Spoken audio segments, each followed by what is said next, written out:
Assalamualaikum warahmatullahi wabarakatuh.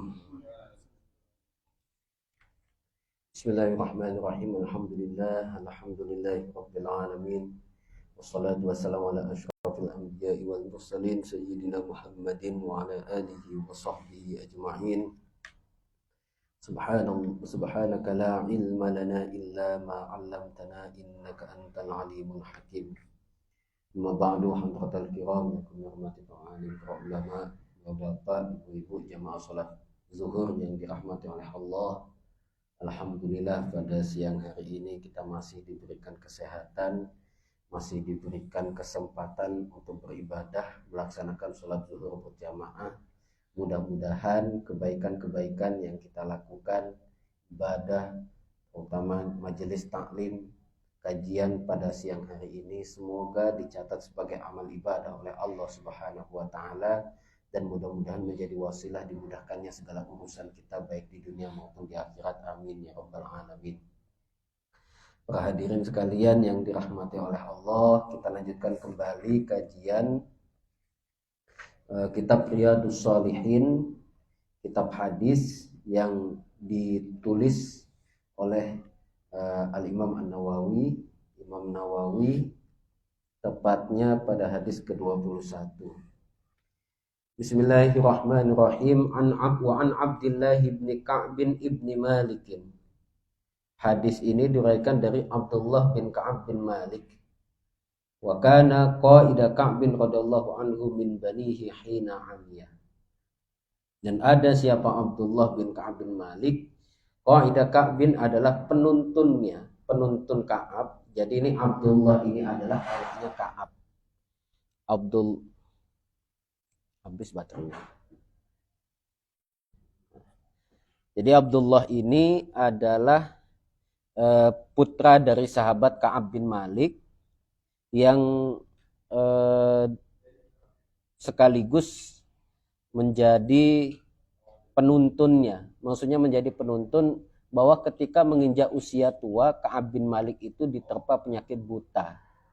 Sehingga yang menuntunnya selama di masa tua itu adalah anaknya sendiri yang bernama Abdullah bin Ka'ab. Abdullah bin Ka'ab. Para hadirin sekalian, ini hadisnya sangat panjang sekali. Tertulis di sini 1, 2, sampai 4 halaman. Jadi teks hadisnya ini sampai 4 halaman. Jadi gak saya baca ya teks hadisnya, mohon maaf karena panjang. Mungkin para hadirin bisa membaca sendiri di kitab aslinya, kitab Riyadhus Shalihin pada nomor hadis 21. Langsung saja saya jelaskan isi hadisnya, bahwa peristiwa yang terjadi pada hadis yang diriwayatkan dari Abdullah bin Ka'ab, putra dari Ka'ab bin Malik, ini peristiwa yang dialami oleh ayahnya pada peristiwa peperangan Tabuk. Perang Tabuk itu adalah perang yang terakhir yang dilakukan oleh Rasulullah. Jadi peristiwa ini terjadi pada tanggal 9 Hijriah setelah terjadinya peristiwa Fathu Makkah, penaklukan kota Mekah. Umat Islam, Rasulullah dan umat Islam berhasil menguasai Mekah, berhasil merebut kembali Mekah yang sebelumnya dikuasai oleh kafir Quraisy. Jadi Perang Tabuk ini adalah peperangan yang dilakukan pertemuan dua kelompok besar, yaitu umat Islam dan musuhnya yaitu Romawi. Nah, ini kan imperium yang sangat besar sekali Romawi ini. Jadi sebenarnya ini peperangan yang sangat besar sekali. Ini peperangan ini terjadi selama 50 hari. 50 hari. Tapi gak semuanya berperang. 30 hari dihabiskan dalam perjalanan. Jadi perjalanan Rasulullah dan para sahabat dari Madinah menuju Tabuk, daerah sebelah utara dari kota Madinah, berjalan ke utara, itu menghabiskan kurang lebih 15 hari, pulangnya juga 15 hari. Nah, orang-orang Romawi, kerajaan Romawi yang ketika itu merasa bahwa umat Islam pengaruhnya sangat besar sekali setelah mereka berhasil menaklukkan kota Mekah. Dikhawatirkan mereka juga akan kembali menyerang Romawi nantinya. Karena sebelumnya pernah terjadi peperangan yang disebut dengan Perang Mu'tah. Nah, khawatir itu terjadi, akhirnya orang Romawi berinisiatif untuk menyerang umat Islam lebih dulu, berangkat ke Madinah. Nah, ternyata berita itu sampai ke telinga Rasulullah, sampai kepada umat Islam meskipun masih kasakusuk. Tibalah kemudian jadi masih kasakusuk merasa wah ini imperium kerajaan yang sangat besar sekali. Jadi setiap malam kalau sudah semenjak dengar kabar ini, umat Islam di Madinah itu selalu merasa khawatir. Mereka benar-benar akan dikepung dan diserang oleh imperium Romawi yang sangat besar sekali. Sampai-sampai kalau ada suara-suara aneh itu merasa wah kayaknya itu orang Romawi mau datang. Tiap malam seperti itu. Rasulullah pun sempat ada rasa kekhawatiran sampai-sampai istri beliau itu sampai-sampai beliau mengamankan keluarga beliau, istri-istri beliau. Hingga tibalah saatnya hadirin sekalian ada pedagang dari Syam datang ke Madinah. Ditanyalah pedagang dari Syam itu apa sesungguhnya yang terjadi di Romawi sana. Mereka kemudian mengabarkan bahwa Raja Romawi sedang mempersiapkan kurang lebih 40.000 pasukan untuk menyerbu Madinah. Ketika mendengar kabar itu, kemudian Rasulullah langsung berkumpul musyawarah dengan para sahabat-sahabatnya. Kemudian kesimpulan dari musyawarah itu akhirnya diputuskan umat Islam akan datang untuk menemui imperium Romawi. Daripada mereka datang ke sini khawatir keselamatan keluarga, perempuan dan anak, lebih baik kita keluar bertemu mereka di suatu tempat. Lebih baik kita yang menyerang duluan. Udahlah, dikumpulkan pasukan-pasukan, sekutu-sekutu umat Islam yang sudah bergabung dengan umat Islam, kelompok-kelompok, kafilah-kafilah dihubungi, mereka siap bergabung, terkumpullah 30.000 pasukan. Nah, karena ini perjalanannya sangat jauh sekali, hadirin sekalian, akhirnya para sahabat diminta untuk berderma, bersedekah atau patungan untuk biaya akomodasi selama perjalanan pulang dan berangkat dan pulang dari peperangan Tabuk. Ada Sayyidina Utsman bin Affan yang terkenal sangat kaya, menyumbangkan kurang lebih 900 ekor untanya dan ratusan kudanya. Ada sahabat Abdurrahman bin Auf menyumbangkan hartanya yang begitu banyak. Sahabat Abu Bakar As-Siddiq semua hartanya disumbangkan untuk akomodasi biaya peperangan Tabuk. Ternyata banyak biaya pun belum mencukupi perbekalan mereka. Nah, sahabat Ka'ab bin Malik ini hadirin sekalian, karena ini bicara tentang taubat. Sahabat Sa'ad bin Malik ini masih tarik ulur. Ikut gak ya gitu. Karena tarik ulur, gak buru-buru persiapan untuk berangkat perang. Akhirnya ketika sudah sampai hari H, dia masih belum siap juga, belum mempersiapkan persiapan untuk perang. Ketika sudah hari H baru sibuk mempersiapkan. Ternyata ketika sudah siap mau berangkat, sahabat Ka'ab bin Malik sudah ditinggal rombongan pasukan umat Islam yang sudah berangkat ke daerah Tabuk, dalam berangkat untuk menuju peperangan Tabuk. Nah, itulah kemudian yang menyebabkan sahabat Ka'ab bin Malik akhirnya tidak mengikuti peperangan Tabuk. Dulu di masa Rasulullah, orang yang tidak ikut peperangan Tabuk tidak ada uzur, tidak sakit, tidak dalam kondisi tua renta, tidak berangkat mangkir dari peperangan, tidak ikut berperang bersama Rasulullah, maka itu dianggap sebagai dosa besar. Dianggap dosa besar. Nah, ternyata setelah peperangan Tabuk itu selesai, umat Islam berhasil menang. Umat Islam berhasil menang meskipun sesungguhnya tidak terjadi peperangan, hadirin sekalian. Karena mereka keburu takut, keburu kocar-kacir. Walaupun mereka jumlahnya lebih banyak 10.000 dari pasukan umat Islam, tapi karena strategi yang diterapkan oleh Rasulullah, akhirnya mereka tidak berani menyerang, bahkan kocar-kacir sehingga mengakui kekalahan mereka dan menyerah kepada umat Islam.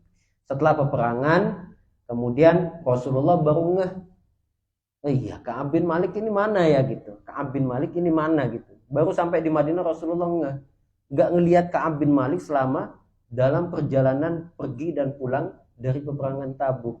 Kemudian adalah salah satu sahabat yang berbicara bahwa Ka'ab bin Malik tidak ikut peperangan. Bahkan ada yang kemudian nyeletuk salah satu sahabat, Ka'ab bin Malik ini gak ikut perang mungkin karena mementingkan urusan pribadinya wahai Rasul.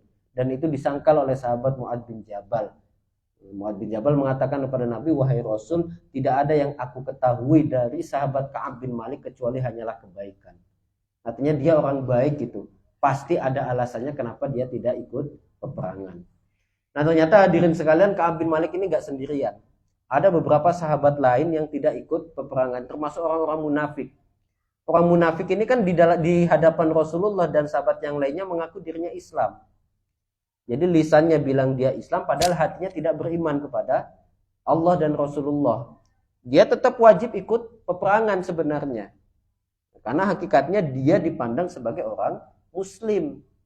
Sebagai orang Muslim, mengaku dirinya sebagai orang Muslim. Gak ikut peperangan. Menghadaplah kepada Rasulullah dengan berbagai alasan. Bohong. Ya kita seperti ini Rasul, kita nggak bisa begini. Ya akhirnya Rasul mengatakan, ya sudah, permintaan maafmu aku terima, kebenaran yang sebenarnya itu bagaimana aku pasrahkan kepada Allah. Nah, sahabat Ka'ab bin Malik ini sudah bingung. Apakah saya berbohong? Apakah saya jawab jujur? Kalau saya berbohong, saya pasti lolos dari hukuman dan sanksi. Tapi udah pasti hukuman di akhirat saya gak bakalan lolos. Akhirnya Ka'ab bin Malik memutuskan, saya akan jujur kepada Rasulullah. Menghadap kepada Rasulullah, menyampaikan apa adanya, wahai Rasul, sebenarnya saya gak ada uzur, tidak ada alasan. Saya benar-benar tidak berangkat peperangan karena persiapan saya yang lambat, tarik ulur mau ikut atau tidak.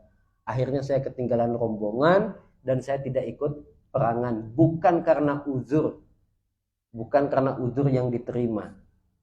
Tolong maafkan saya wahai Rasul gitu. Kata Rasul, baik, saya terima permintaan maafmu, saya hargai kejujuranmu, tapi semua keputusan ada di tangan Allah. Nah, semua keputusan ada di tangan Allah. Akhirnya hadirin sekalian, sahabat Ka'ab bin Malik ini dikasih sanksi sosial oleh Rasulullah. Salah satunya selama 40 hari sahabat Ka'ab bin Malik umat Islam itu gak boleh ada yang bicara dengan Ka'ab bin Malik. Gak kebayang susahnya bagaimana sahabat-sahabat sekalian, hadirin sekalian, Ka'ab bin Malik keluar rumah gak ada yang ngajak bicara sama sekali. Tidak ada yang menyapanya sama sekali. Walaupun kepentingannya untuk belanja, ya sudah belanja sekedarnya saja. Gak ada basa-basi ngomong apapun, gak ada. Dicuekin oleh semua sahabat-sahabatnya termasuk oleh Rasulullah. Selama 40 hari. Sampai ada wahyu turun yang menyatakan bahwa taubatnya sahabat Ka'ab bin Malik ini diterima oleh Allah. Diterima oleh Allah. Setelah 40 hari hadirin sekalian, kemudian Rasulullah menambah sanksinya. Kata Rasulullah, Ka'ab bin Malik dan sahabat lain yang jujur, ada dua lagi sahabat yang jujur seperti Ka'ab bin Malik. Ka'ab bin Malik dan dua sahabat lainnya, 3 orang itu, jangan mendekati istrinya. Jangan mengumpuli istrinya. 10 hari hadirin sekalian, gak boleh ngumpulin istrinya. Makanannya orang Madinah, kalau gak kambing onta, panas ubun-ubun itu. Panas gitu. 10 hari tidak boleh ngumpulin istrinya. Ya akhirnya pisah rumah dengan keluarganya. Pisah rumah. Nah, setelah sampai 10 hari, kemudian ada utusan Rasulullah SAW manggil sahabat Ka'ab bin Malik setelah ia melakukan sholat sunnah fajar, sebelum sholat subuh, dipanggil, diminta untuk menghadap kepada Rasulullah. Di sanalah kemudian dia benar-benar bahagia. Karena kenapa? Mendapat panggilan itu setidaknya itu sinyal bahwa taubatnya diterima oleh Allah Subhanahu wa taala. Nah, inilah kemudian Allah menurunkan ayat, ini spesialnya ini seperti ini. Jadi karena Ka'ab bin Malik dan 2 sahabat lainnya, Allah turunkan ayat berbicara tentang mereka. Laqad taballahu 'alan nabiyyi wal muhajirin wal ansar alladzina tabauhu fi sa'atil usrah. Nah, itu ada di dalam surah At-Taubah ayat 117 sampai 119. Jadi 3 ayat ini berbicara tentang diterimanya taubat sahabat Ka'ab bin Malik dan 2 sahabat lainnya yang jujur kepada Rasulullah. Rasulullah menghargai kejujuran mereka dan Allah terima taubat mereka atas kesalahan dosa besar yang pernah mereka lakukan karena tidak ikut berperang dengan Rasulullah Shallallahu Alaihi Wasallam. Nah, pelajarannya hadirin sekalian, bahwa taubat itu sebenarnya ada usaha juga. Jangan hanya ada keinginan tapi kita tidak bertaubat. Ada usaha. Pengen taubat, cuman pengen saja, tapi disuruh istighfar susah sekali. Pengen taubat, tapi disuruh mengakui kesalahannya, menyesali apa yang sudah mereka lakukan, susahnya minta ampun. Jadi taubat itu harus diwujudkan dalam bentuk usaha.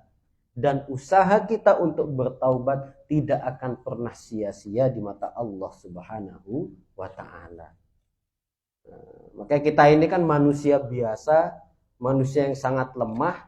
Terbukti kelemahan kita kadang nggak bisa mengendalikan nafsu kita untuk melakukan kesalahan, dosa, perbuatan maksiat dan semacamnya. Itu kelemahan kita. Dikasih akal ternyata lebih kalah, lebih dominan nafsu kita untuk melakukan kemaksiatan.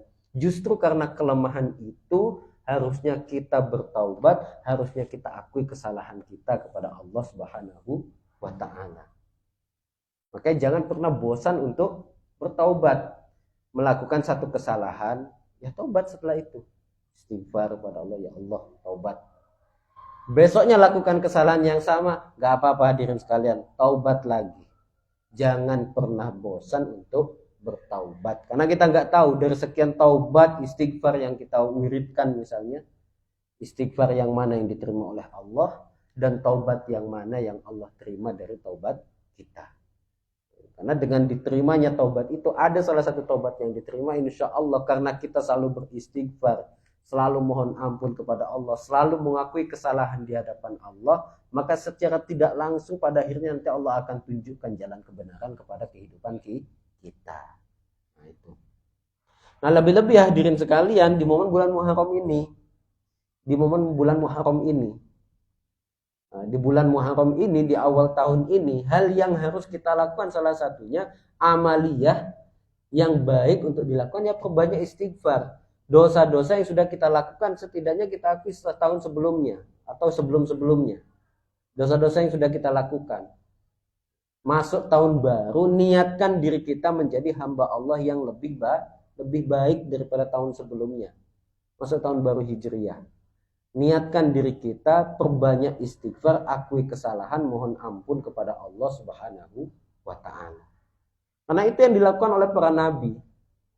Misalnya Nabi Adam yang sering saya ceritakan, melakukan satu kesalahan. Bahkan itu bukan murni karena kesalahan Nabi Adam. Karena dia dihasut oleh iblis yang mengaku-ngaku dirinya iblis itu sebagai konsultan penasehat Nabi Adam.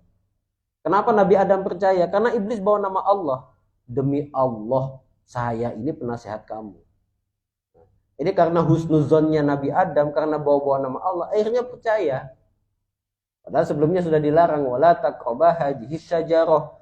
Jangan kalian dekati pohon ini, pohon khuldi itu. Ternyata didekati setelah dihasut oleh iblis. Ditegur oleh Allah, kemudian Nabi Adam dan Ibunda Hawa mengakui kesalahan, berbanyak istighfar dengan membaca doa Rabbana zalamna anfusana wa illam taghfir lana wa tarhamna lanakunanna minal khasirin. Sanksinya akhirnya dikeluarkan dari surga. Coba, satu kesalahan dikeluarin dari surga. Kita yang banyak salah pengen masuk surga. Itu. Bacanya nggak cuma satu kali, berkali-kali dibaca. Rabbana zalamna, ya Allah, aku telah zalim kepada diriku sendiri, ya Allah. Gitu. Nah, Allah terima taubat Nabi Adam itu bertepatan tanggal 10 Muharram atau hari Asyura. Allah terima taubatnya Nabi Adam. Makanya di bulan Muharram ini banyak istighfar. Yang dianjurkan oleh para ulama, perbanyak istighfar ketika berada di bulan Muharram. Nabi Yunus misalnya. Kalau kita ingat nama Nabi Yunus, ingat apa di kalian? Ikan, biasanya ikan paus itu. Ikan paus itu. Nabi Yunus juga melakukan kesalahan. Memperbanyak istighfar di bulan Muharram, Nabi Yunus. Jadi Nabi Yunus dihadapkan dengan suatu kaum, tapi kaumnya itu pinter. Akalnya main gitu. Jadi kata Nabi Yunus kepada kaumnya, kalau kalian tidak dengan mengancam, kalau kalian tidak ikut aku, tidak ikut, tidak beriman kepada Allah, tidak mengikuti ajaranku, maka Allah akan turunkan azab kepada kalian. Sama kaumnya dibalas omongannya gitu. Kenapa tidak sekarang aja azabnya? Nabi Yunus, kok masih nanti-nanti? Kenapa tidak sekarang aja? Karena kenapa? Kaumnya itu paham selama masih ada nabi di kampung mereka, tidak akan pernah ada azab. Akhirnya besoknya setiap pagi-pagi mau berangkat kerja, nengok ke rumah Nabi Yunus. Nabi Yunus ada nggak di rumah? Oh ada, berarti hari ini aman. Kerja, tenang mereka. Pulang kerja sore-sore, dilihat lagi, Nabi Yunus ada. Ada. Oh berarti malam ini aman. Malam ini aman, tidak ada azab. Jadi mereka percaya azab tapi gak mau beriman. Gitu. Nah, besoknya begitu lagi, berangkat pagi-pagi nengok ke rumah Nabi Yunus. Oh ada Nabi Yunus gitu, lagi makan gitu. Aman hari ini gitu. Kerja gitu. Nah sampai hari keberapa akhirnya ditengok ke rumahnya nggak ada. Dicari-cari nggak ada. Dia sudah kabur itu. Wah bener dah, ada azab habis ini. Ternyata bener itu. Dari ujung itu di tengah lautan itu kelihatan itu sudah awan itu sudah semakin gelap gitu. Kemudian mereka bertaubat kepada Allah. Kaumnya itu kemudian bertaubat. Nabi Yunus sudah terlanjur meninggalkan mereka. Padahal belum ada perintah untuk meninggalkan kaumnya. Sehingga Allah tegur Nabi Yunus ketika naik kapal. Nah, tradisi masyarakat itu yang diyakini oleh mereka, kalau di tengah lautan kemudian ada gelombang besar, kapal yang mereka tumpangi itu diterpa gelombang yang sangat besar, mereka meyakini pasti salah satu penumpangnya ada yang berangkat naik ke kapal dalam kondisi marah. Ya benar saja, yang lagi marah adalah Nabi Yunus, jengkel sama kaumnya gitu. Nah, akhirnya untuk menghindari itu ikhtiar mereka buang barang-barang yang berat. Ternyata nggak cukup, kayaknya ini harus ada yang loncat satu ini gitu. Nah, diundilah, kocok-kocok, arisan. Kalau biasanya arisan itu yang keluar namanya senang, kalau ini musibah yang keluar nama, harus nyebur ke lautan. Keluar namanya Nabi Yunus. Wah, masa iya Nabi kita disuruh nyebur ke lautan gitu? Kocok lagi yang kedua, Nabi Yunus lagi. Kocok lagi yang ketiga, Nabi Yunus lagi. Akhirnya Nabi Yunus lah pasrah sudah, biar saya saja yang nyebur ke lautan. Nah, kemudian ya Allah utus ikan yang besar. Ya mungkin kita kenalnya ikan paus ya. Kalau nama ikannya di Al-Qur'an ikan nun ya. Ikan nun gitu, ikan nun. Diutuslah ikan nun untuk menelan Nabi Yunus. Jadi cukup nelan aja hadirin sekalian, enggak usah dikunyah. Dikunyah habis ini. Ditelan aja gitu, ditelan. Disitulah Nabi Yunus mengalami merasakan kondisi yang gelapnya gelap. Jadi gelapnya perut ikan, gelapnya malam, gelapnya kedalaman lautan. Jadi gelap bin gelap. Sangat gelap sekali.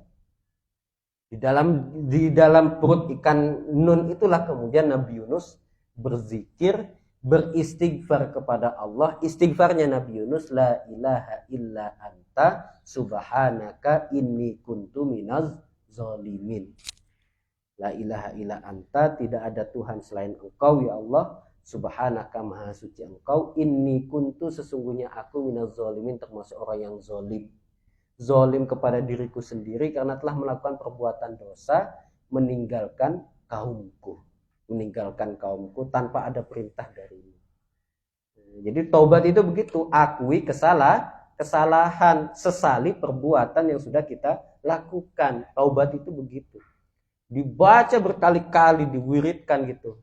Ya mungkin di perut ikan pausnya ini panas ya gitu karena diwiridin sama Nabi Yunus, la ilaha illa anta, karena panas akhirnya Allah memuntahkan Nabi Yunus dari perut ikan itu di tanggal 10 Muharram pada hari Asyura. Makanya hari Asyura ini mulia sekali. Nah, sampai di pinggir lautan kondisi sangat lemah, perut lapar gitu. Akhirnya ada satu buah yang dimakan oleh Nabi Yunus, yang itu ternyata buah itu memulihkan staminanya kembali, dan buah itu sangat disukai oleh Rasulullah. Bukan buah kurma hadirin sekalian, tapi buah dabba, atau bahasa kita buah labu. Nah, buah labu kan tahu ya, yang warna oranye itu, yang besar itu. Nah, itu buah ya termasuk kalau mau dikatakan kurma itu makanan sunnah, ya labu juga makanan sunnah. Karena Rasulullah juga suka labu gitu. Suka labu. Maka di kampung istri saya itu punya tradisi kalau udah tanggal 10 Muharram, hari Asyura, hidangannya ketika peringatan hari Asyura atau buka puasanya, menu buka puasanya itu menggunakan labu. Gunakan labu. Ingat kisahnya Nabi Yunus alaihi salam, memperbanyak istighfar itu. Jadi mengakui kesalahan-kesalahan kita, bertaubat atas segala apa yang sudah kita lakukan. Yang kedua, di samping mengakui kesalahan, ya perbanyak juga bersyukur kepada Allah. Syukur atas nikmat-nikmat yang sudah diberikan. Kadang ini kita pinter, kadang ini kita terlalu banyak mengeluh tapi lupa untuk bersyukur. Padahal nikmat Allah luar biasa sekali, banyak sekali. Saya tahun kemarin Pak Ustadz misalnya, ada orang ngeluh gitu, tahun kemarin itu sakitan gitu. Berapa kali saya sakit ya gitu. Berapa kali saya sakit, kemudian terlilit hutang begini begitu gitu. Tapi coba kita bayangkan misalnya kalau kita kalkulasi, kira-kira lebih banyak nikmat Allah ataukah lebih banyak cobaan dari Allah? Coba kita kalkulasi. Rasanya lebih banyak nikmat Allah. Nikmat tubuh saja ini kan tidak terhitung jumlahnya. Nikmat karunia. Meskipun terlilit hutang, alhamdulillah kita masih bisa makan kan. Ya walaupun cuma makannya di warteg misalnya, alhamdulillah. Walaupun misalnya makannya hanya nasi jinggo, tapi alhamdulillah masih bisa makan. Semelarat-melaratnya kita itu masih diberikan oleh Allah untuk bisa makan. Itu nikmat luar biasa sekali, terutama nikmat ibadah. Gitu. Semelarat-melaratnya kita, sesusah-susahnya kita, alhamdulillah Allah masih kehendaki diri kita untuk terus ibadah kepada Allah. Jadi kita limpahkan masalah kita itu kepada Allah gitu. Punya masalah Allah gitu. Itu nikmatnya luar biasa sekali, ngeluhnya cuman ke Allah gitu. Punya utang banyak dipikirkan gitu, gak bisa ngelunasin, tapi sholat 5 waktu dijaga. Wah itu luar biasa sekali itu. Nikmat yang luar biasa sekali gitu. Di saat banyak orang dikasih nikmat yang lengkap, nikmat yang banyak, tidak punya hutang, tidak mendapatkan ujian yang seperti kita alami, tapi ternyata lalai dengan sholatnya. Makanya perbanyak bersyukur kepada Allah. Gitu. Nah, hadirin yang dirahmati oleh Allah, hadis selanjutnya wa an Abi Nujaid, dari Abi Nujaid radhiyallahu anhu. Anna mu'atan min Juhaina atat Rasulullah sallallahu alaihi wasallam wa hiya hubla minaz zina. Bahwa suatu ketika ada seorang wanita dari kelompok Juhainah, dari kabilah Juhainah, datang menemui Rasulullah dalam kondisi hamil. Dia hamil karena perzinahan. Faqalat imra'ah, kemudian perempuan itu berkata, ya Rasulullah, asabtu haddan faqimhu alayya. Fada'a Nabiullah sallallahu alaihi wasallam waliyaha. Faqala ahsin ilaiha fa idza wada'at fatini. Nah, akhirnya perempuan ini ngomong kepada Rasulullah, ya Rasulullah, aku sudah melakukan perzinahan. Kayaknya saya ini kena hukuman. Hukuman perzinahan itu kan dalam Al-Quran, kalau zinanya itu zina ghairu muhson, jadi yang melakukan perzinahan laki-laki dan perempuan tidak punya hubungan pernikahan sah dengan orang lain, jadi masih single, melakukan perzinahan, maka sanksinya adalah dicambuk, fajlidu kulla wahidin minhuma mi'ata jaldah, dicambuk 100 kali, dipecut. Ini di Aceh masih banyak ini kayak gini, masih berlaku hukum kayak gini, dicambuk 100 kali di depan umum. Kalau zina yang dilakukan adalah zina muhson, si perempuan punya suami sah, yang laki-laki juga gitu, punya istri sah, melakukan perzinahan dengan pasangan lain gitu, melakukan perzinahan dengan suami orang atau istri orang gitu, maka sanksinya adalah dirajam. Jadi badannya itu ditanam, dipendam, disisakan kepalanya, kemudian dilempari batu sampai mati, dirajam. Nah, karena melihat kondisinya masih hamil Dipanggillah walinya, wali perempuan ini, keluarganya. Ahsin ilaiha fa idza wada'at fatini. Kamu jaga orang ini, perempuan ini, biarkan dia sampai melahirkan anaknya. Kalau sudah sampai melahirkan anaknya, fatini, datanglah kepadaku. Nah, udah selama berapa bulan lah biarin. Selama berapa bulan dibiarkan, kemudian akhirnya melahirkan. Fa amara biha Nabiullah fa suddat 'alaiha siyabuha tsumma amara biha farujimat tsumma shalla tsumma sulli 'alaiha. Nah, kemudian ketika sudah itu dilakukan, akhirnya sampai melahirkan, Rasulullah Shallallahu Alaihi Wasallam kemudian memerintahkan untuk pakaiannya itu diikat. Kemudian Rasul perintahkan para sahabat untuk farujimat, perempuan itu agar supaya dirajam. Karena dia melakukan perzinahan muhson. Badannya ditanam, dilempar batu. Tsumma sulli 'alaiha. Tapi tetap disolati oleh Rasulullah. Faqala lahu Umar. Kemudian Umar itu mengatakan, "Tusalla 'alaiha ya Rasulullah wa qad zanat." Apakah wanita ini perlu disolati wahai Rasulullah padahal dia sudah melakukan perzinahan? Kemudian Rasulullah bersabda, "Laqad tabat taubatan law qusimat baina sab'ina min ahlil Madinah lawasi'athum wa hal wajadta afdala min anjadat bi nafsiha lillahi azza wa jalla." Kata Nabi, taubat perempuan ini, wanita ini sudah diterima oleh Allah. Yang andaikan taubatnya itu dikalkulasi di antara 70 orang Madinah, ini masih penuh, masih cukup dibandingkan dengan 70 orang Madinah. Jadi kenapa? Bukti taubat itu butuh usaha, pembuktian. Jadi karena dia sudah mengakui kesalahan, menyesali perbuatannya, siap dihukum oleh Rasulullah, dan dia pasrah dengan sanksi yang ditetapkan oleh Allah dan Rasulullah, Allah terima taubatnya. Wa an Ibnu Abbasin radhiyallahu anhuma anna Rasulullah sallallahu alaihi wasallam law anna libni adam wadiyan min dhahabin ahabba ay yakuna lahu wadiyani wa lam yamla'a fahu illa turabu wa yatubullahu ala man taba.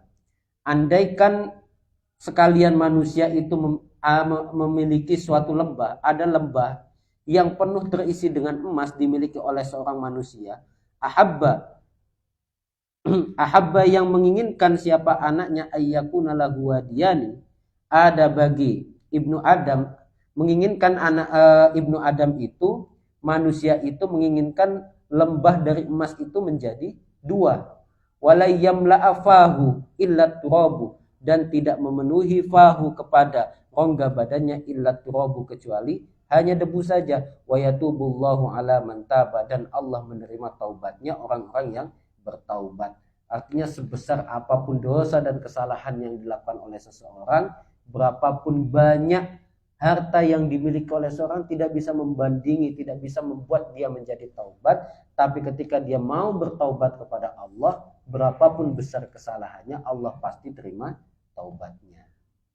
Nah, hadis yang terakhir, wa an Abi Hurairah radhiyallahu anhu anna Rasulullah sallallahu alaihi wasallam qala, yadhaqullahu subhanahu wa ta'ala ila rajulaini yaqtulu ahaduma al-akhirah yadkhulanil jannah.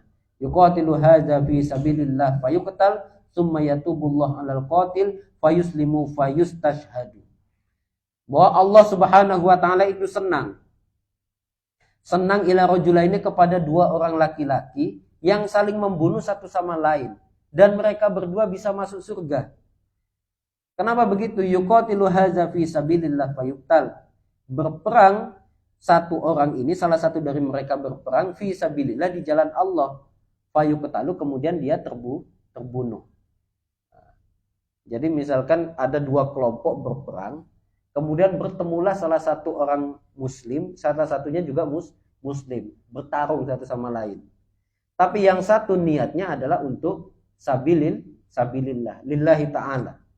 Nah yang satunya lagi, tsumma yatubullah 'alal qatil fayuslimu fayustashhadu. Dia bertaubat karena saling membunuh satu sama lain, dia bertaubat sebelum akhirnya Allah cabut nafas, Allah cabut nyawanya. Dia sudah bertaubat, masuk Islam dan dia dihukumi sebagai orang yang mati syahid. Artinya hadirin sekalian, seperti disampaikan pada hadis sebelumnya, taubat seseorang itu diterima selama taubat itu tidak dilakukan pada hari kiamat. Yang kedua, selama taubat itu tidak dilakukan ketika dia hampir mati, udah sekarat gitu loh, baru taubat. Kalau udah sekarat, artinya masih bisa bernapas, dia ada kesempatan taubat, itu masih diterima. Tapi kalau sudah mati, udah gak bisa bertaubat.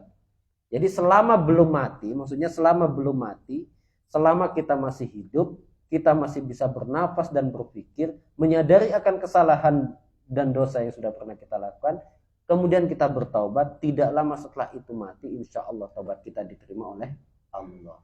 Makanya jangan pernah berhenti bertaubat. Jadi habis melakukan kesalahan, hadirin sekalian, jangan lupa taubat. Karena nggak tahu umur kita ini masih sampai nggak untuk bertaubat di masa yang akan datang. Nanti aja taubatnya habis sholat asar. Padahal melakukan kesalahannya jam 1 atau jam 2 siang. Asar masih 2 jam lagi misalnya. Jangan nunda taubat, segera langsung taubat. Habis melakukan kesalahan. Nah, maka insya Allah Allah ampuni dosa-dosa kita, selamat taubat dosa yang kita lakukan, bukan dosa menyangkut hak orang lain. Kalau nyangkut hak orang lain agak berat. Ngambil barang milik orang lain gak bisa cuman banyak-banyak istighfar. Harus dikembalikan. Ngambil sesuatu yang bukan menjadi hak miliknya. Taubat gak cukup karena itu nyangkut orang lain. Zolim kepada orang lain. Menghina, menjelek-jelekkan, merendahkan orang lain, menyakiti orang lain. Apakah cukup dengan taubat? Gak cukup hadirin sekalian. Gak cukup. Tapi harus ditebus juga dengan minta maaf. Karena ini menyangkut hak orang lain. Mudah-mudahan ada manfaatnya. Ada pertanyaan hadirin sekalian? Oke. Terkait manfaat tadi ya. diwajibkan yang tidak memiliki unsur untuk ikut ya. Ya. Kalau terkait akhir zaman di mana di situ kalau kita baca infonya akan ada terjadi konflik perang gitu ya. Nah itu bagaimana, apakah ada hadis atau arahan kepada kita sebagai umat karena jika itu terjadi apa yang harus kita Ya. Memang tanda-tanda alamatus sa'ahnya itu memang sudah terlihat, tanda-tandanya. Tapi itu bukan sebagai bukti bahwa ini sudah akhir zaman. Tanda-tandanya banyak terlihat itu. Misalnya di hadis Arba'in itu ada tanda-tandanya akhir zaman itu gedung-gedung semakin dibangun tinggi-tinggi, saling berlomba satu sama lain misalnya. Coba lah lihat di perkotaan-perkotaan, tetangganya bangun lebih tinggi, tidak terima bangun lagi lebih tinggi, nggak terima bangun lagi gitu. Nah, gitu. Salah satunya itu. Kemudian tanda selanjutnya, orang tua ibu dijadikan seperti budak pembantu oleh anaknya sendiri. Akibat apa? Terlalu memanjakan anak. Jadi bahasa Nabi itu ada seorang ibu melahirkan tuannya. Ibu melahirkan majikannya. Nah gitu. Jadi anak yang terlalu dimanja akan berdampak buruk kepada anak itu sendiri. Ya seperti itu nanti khawatirnya gitu. Tanda-tandanya memang ada. Tapi itu bukan berarti itu adalah akhir zaman. Sangat panjang sekali gitu kalau kita pengen tahu akhir zaman yang sesungguhnya. Munculnya Ya'juj Ma'juj, munculnya Dajjal misalnya, seperti itu. Ya'juj Ma'juj itu baru sudah mulai tanda-tanda akhir zaman, turunnya Nabi Isa. Dua tempat yang akan selamat hanya dua, Mekah dan Madinah. Khususnya Masjidil Haram itu nggak bisa dimasuki oleh mereka. Nggak bisa dimasuki oleh mereka. Makanya dalam ayat Al-Quran itu disebutkan wa ja'alnal baita masabatan linnasi wa amna. Jadi orang yang Allah itu menjadikan Baitullah Ka'bah itu masabatan linnas sebagai tempat berkumpulnya manusia, wa amnan, dan juga Allah jamin keamanan orang yang ada di tempat tersebut. Tapi sesungguhnya hadirin sekalian, ini yang pernah disampaikan oleh guru saya. Itu hasil pembacaan kepada hadis-hadis. Saya belum pernah baca hadis hadis akhir zaman itu lengkap semuanya ya. Jadi saya ini disampaikan oleh guru saya gitu, bahwa nanti di akhir zaman kita ini kan dihadapkan kepada memang ada peperangan nantinya gitu. Peperangan. Tapi bukan peperangan yang barusan ya diri sekalian ya. Bukan peperangan yang barusan. Memang ada peperangan nantinya gitu. Peperangan yang sangat besar sekali gitu. Peperangan yang sangat besar sekali. Yang tanda-tandanya pun sebenarnya belum terlihat di zaman sekarang. Kita masih diperlihatkan alamatus sa'ah as-sugro, tanda-tanda kiamat yang kecil. Yang besar belum diperlihatkan. Nah, karena belum diperlihatkan yang besar, jadi tidak ada kewajiban kita untuk berperang gitu. Tidak ada kewajiban kita untuk berperang sekarang gitu. Selama negara kita tidak mewajibkan kita untuk kewajiban militer gitu. Nah, kalau kita kemudian negara kita sedang dalam ancaman seperti masa kemerdekaan kemarin, ada kewajiban militer bagi kita, maka kita harus untuk berjuang untuk membela tanah air gitu. Jadi kewajiban membela tanah air itu hukumnya wajib. Tanah air itu kata Nabi tempat kita dilahirkan dan tempat kita tinggal. Itu tanah air. Kita dilahirkan di mana, misalnya di Jawa, tapi tinggalnya di Bali, cari usahanya di Bali, yaitu tanah air kita. Kewajiban kita adalah menjaga tanah air kita. Itu bentuk bela negara sekarang lah. Bentuk jihad kita sekarang itu adalah memberikan keamanan kepada setiap orang yang ada di negara kita. Bentuk jihad kita sekarang seperti itu. Nah, bentuk jihad dalam bentuk peperangan itu masih sangat jauh sekali gitu. Makanya kadang ada sebagian orang kemudian yang menjelaskan alamatus sa'ah berdasarkan hadis-hadis Nabi gitu. Tapi alamatus sa'ah yang besar itu masih belum muncul. Kayak muncul dukhon, nanti asap kayak gitu.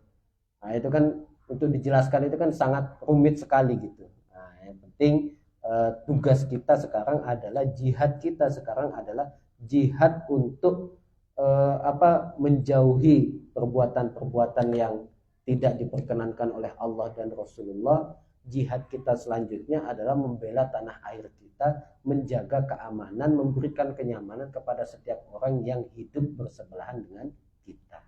Mungkin itu saja Pak ya. Ada lagi Ustaz? Cukup ya, mudah-mudahan ada manfaatnya, mudah-mudahan apa yang kita pelajari menjadi ilmu yang bermanfaat dan barokah, dan semoga Allah gerakkan hati kita untuk senantiasa bertaubat atas segala kesalahan-kesalahan kita. Amin ya rabbal alamin. Akhirul kalam, wallahu muwaffiq ila aqwamit thoriq. Wassalamualaikum warahmatullahi wabarakatuh.